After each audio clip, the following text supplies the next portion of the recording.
Very pleased and honored to be here today. I'm here to talk about creating the 21st century innovator and entrepreneur. As I'm sure you're well aware, our world is full of opportunities. Opportunities, as has been said previously here, in the form of many challenges and problems.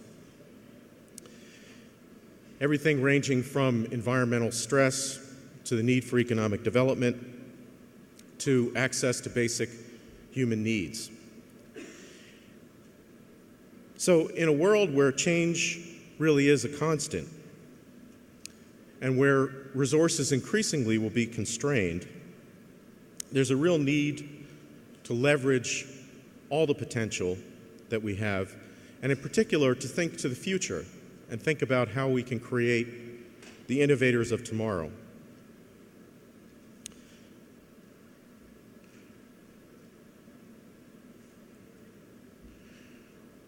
What we do at the National Collegiate Inventors and Innovators Alliance is think about how to create a pipeline, a robust and full pipeline of people prepared to take the challenges on and through innovation and entrepreneurship to address them in ways that produces wealth and that's self-sustaining. The question is, what goes on inside that pipeline and what drives it forward? So there's two aspects to this. The first is the stages of development from a basic idea, an aha moment, a scientific discovery, to a practical application, an innovation, an idea reduced to a practice, then taken through the process of development to prototyping and then into commercialization. We've had some great examples on this panel of ideas that have been taken forward and will be really groundbreaking, transformative. But there's another area of transformation that needs to take place within that pipeline. And when we're talking about the human capital, particularly the development of young people, we need to think about personal development and the individual's process and journey from thinking of themselves as someone capable of coming up with a creative idea through to the ability and the awareness of how to take advantage of opportunities and to recognize where there may be things that could be taken forward, and then moving on into the process of how to do that.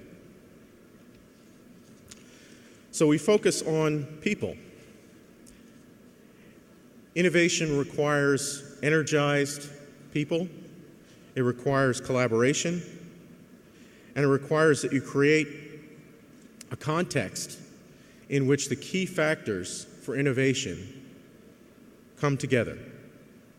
Collaboration, resources, recognition of opportunity. And this is not limited, as we heard from Nancy earlier, to people in the later stages of their careers or lives. In fact, we probably start out as children being more creative than we are when we're adults. However, the process needs to be there. Enabling structures need to be in place. And when they are, wonderful things can happen. So a couple of examples here. First is a packaging material that is designed to replace styrofoam, outperform styrofoam, cost competes with styrofoam, is carbon negative and organic, made from mushrooms. The second is a solution for off-grid lighting for people living in poverty. Replaces kerosene lamps with a safe and durable solution. This was created, as the previous one, by undergraduate students at universities. Enabled by an environment that recognized and gave credibility to them as inventors and as entrepreneurs. Final example is one which is a replacement for rebar in concrete. And I'll spare you the details of it, but it reduces cost and allows you to use 50% less material. Huge environmental impact. Huge impact on cost, enormous opportunity in terms of new structures and things you can do with concrete. This was a technology that came out of a research lab and languished there until a student in that lab had the vision of how to take it forward and the energy to make it happen. So the process that we've developed for this, and one that we think is scalable and transferable, takes ideas from the university environment through an acceleration process that helps to engage and educate the individuals so that it's not a one-time process. And as we've heard before in the past couple of days, every idea is not going to work, but once you've learned the process, you can take your next idea forward.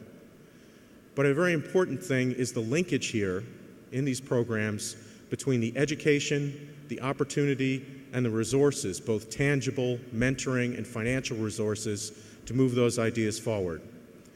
Coming out of the programs that we've created in the US are hundreds of companies employing many, many people in high-paying, high-quality technology jobs.